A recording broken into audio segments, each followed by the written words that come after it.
पूर्णमदः पूर्णमिदं पूर्णात् पूर्णमुदच्यते पूर्णस्य पूर्णमादाय पूर्णमेवावशिष्यते।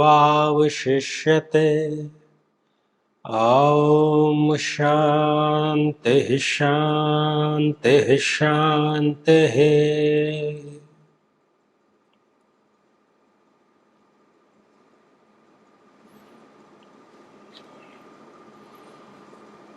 गुरुदेव प्रणाम। गुरुदेव, मैं किसी भी कार्य की प्लानिंग तो बहुत अच्छी कर लेता हूँ, लेकिन जब उसे मैं करने लगता हूँ तो कोई ना कोई बाधा आ जाती है, काम बनता ही नहीं।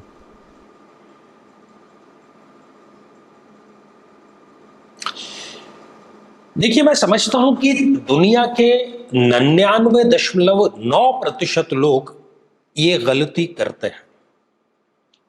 कुछ लोगों को इसका पता भी है कि जब आपके दिमाग में कोई कार्य करने की योजना है, और जैसा कि आपने कहा कि योजना बहुत अच्छी है, बहुत सोच समझ करके बनाई गई है, लेकिन उस योजना को कार्य रूप में परिणत करने से पहले ही यदि आप उसको बखान करना प्रारंभ कर देते हैं, उसका प्रचार प्रसार करना प्रारंभ कर देते हैं, तो यकीन मानिए कि उस कार्य के सफल होने या होने की भी संभावनाएं न्यूनतम हो जाती हैं। इसीलिए यहां पर कई बार हमें जो मौन है उसकी शक्ति का अनुभव करना चाहिए। जैसे ही न्यू ईयर आया नहीं, 1 जनवरी को दुनिया के अधिकांश लोग कोई ना कोई रेजोल्यूशन लेते हैं, कोई ना कोई शपथ लेते हैं, कोई मोटापा कम करने का, कोई वेल्थ क्रिएट करने की, कोई डिसिप्लिन करने का, कुछ नया कार्य करने का। लेकिन अध्ययन ये कहते हैं कि उसमें से अधिकांशतः, आधे से अधिक तो सुनिश्चित रूप से जनवरी या फरवरी तक आते आते ही धराशायी हो जाते हैं, कंटिन्यू कर नहीं पाते, क्योंकि आप उसका प्रचार प्रसार कर चुके हैं अपने दोस्तों में, अपने रिश्तेदारों में, और आजकल तो आपके हाथ में जो सोशल मीडिया है उस पर उसका बखान कि अब मैं ये करने वाला हूं एक चैलेंज के तौर पर। देखिए, इसका जो मैकेनिज्म है वो कैसे काम करता है। हम 4 स्तर पर है, प्रत्येक प्राणी जो है वो 4 स्तरों पर है। सबसे पहला और सबसे निचला स्तर है ये शरीर का स्तर, भौतिक स्तर जो आंखों से नजर आता है। इसके ऊपर है मन, फिर उसके ऊपर है बुद्धि, और बुद्धि के ऊपर है आत्मा।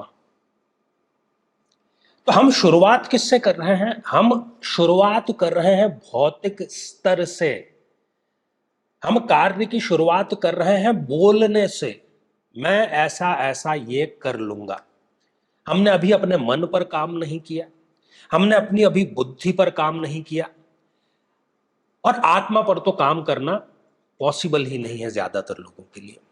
तो जब हमने उल्टा तरीका अपनाया है कार्य करने का, तो वो कार्य परिणत तो होगा कैसे? सिर्फ हमने बकवास की है, सिर्फ हमने बकवाद किया है।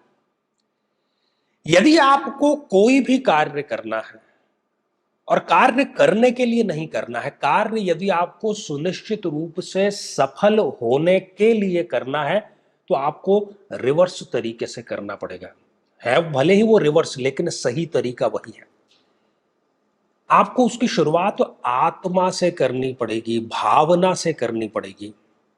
तभी तो क्या शब्द इस्तेमाल करते हैं हम कि ये कार्य आत्मसात कर लिया गया है, मतलब वो कार्य सिद्ध हो गया है, वो कार्य आपका अपना बन चुका है। तो मौन की जो शक्ति है वो आपके हर एक कार्य को कराने की सामर्थ्य रखती है। जब आप मौन होते हैं, जब आप स्थिर होते हैं, तब आप संतुलित होते हैं, चंचल नहीं होते आप। और स्थित प्रज्ञ व्यक्ति की सबसे बड़ी विशेषता यदि कोई कही जाए तो वो बोलता कम से कम से कम है। वो सोचता है कि यदि बिना बोले भी कोई कार्य यदि हो सकता है तो वो प्रयास यही करता है कि ना बोला जाए, और वही सर्वोत्तम है, वही श्रेष्ठ है। तो किसी भी कार्य की शुरुआत आत्म चिंतन से, आत्म मनन से पहला स्टेप ही उसका होता है। फिर दूसरा बुद्धि, बुद्धि योजना बनाएगी कि ये कार्य कब तक किया जाना है, किन किन साधनों की आवश्यकता होगी, कौन कौन सी सावधानियां मुझे बरतनी है, किन किन संसाधनों का कितना प्रयोग करना है, कैसे अनुशासन में रहना है। फिर वो आएगा मन के स्तर पर, क्या आपने अब उसका मन बना लिया है। अब जो मन है वो दौड़ेगा नहीं इधर उधर, क्योंकि आत्मा के स्तर पर काम हो चुका है, बुद्धि के स्तर पर काम हो चुका है। तो आत्मा की गुलाम बुद्धि है, बुद्धि का गुलाम मन है, इसलिए मन को वो कार्य करना ही पड़ेगा क्योंकि वो ठान लिया है। और आपने देखा भी होगा आमतौर पर जीवन में कि जब आप फंस जाते हैं ना कहीं कि अब ये तो आज के आज मुझे कार्य करना ही है, तब वो कार्य हो जाता है। आप कोई भी बिल, कोई भी फॉर्म ज्यादातर लोग कब फिलअप करते हैं? लास्ट डेट पर, क्योंकि लास्ट डेट के बाद में उनको ऑप्शन नहीं मिलेगा, वो दबाव में है। तो कार्य तो आप पहले भी कर सकते थे, लेकिन आपने उसकी शुरुआत गलत की।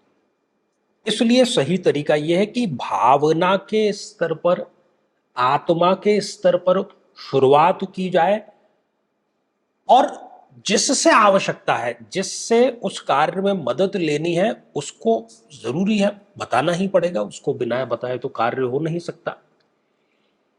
तो जब मौन के साथ में कार्य होता है तब एक महाविस्फोट होता है शक्ति का, और वो शक्ति की सफलता का सुनिश्चित मापदंड है।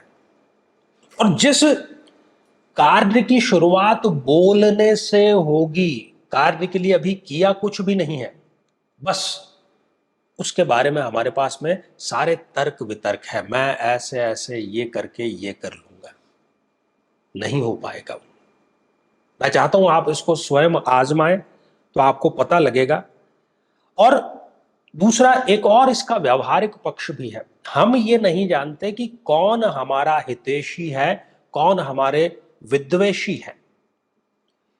तो जैसे ही उसको पता लगता है कि ये फला व्यक्ति ये कार्य योजना बना रहा है, तो इसमें कैसे टांग अड़ाई जाए, कैसे इसको असंभव बनाया जाए, वो आपको तर्क ला करके दे देंगे, पूरी पत्री बना करके, ये तुम नहीं कर पाओगे, इसका तो जमाना ही नहीं है, तुम्हारे अंदर ये कमजोरी है, ये करके कोई फायदा नहीं। और फिर आपका जो दिमाग है उसी प्रकार से प्रतिक्रिया करने लगता है। इसीलिए जो मौन की शक्ति है वो हर एक कार्य की सफलता की जड़ है।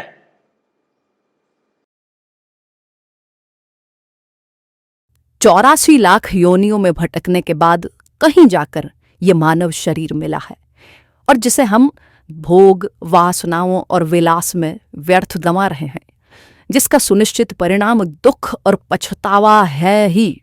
जब तक जीवन है, सुख और दुख का ये क्रम तो चलता ही रहेगा, लेकिन गुरुदेव के आशीर्वाद से आप सदैव आनंदित, हर्षित और प्रसन्न बने रह सकते हैं।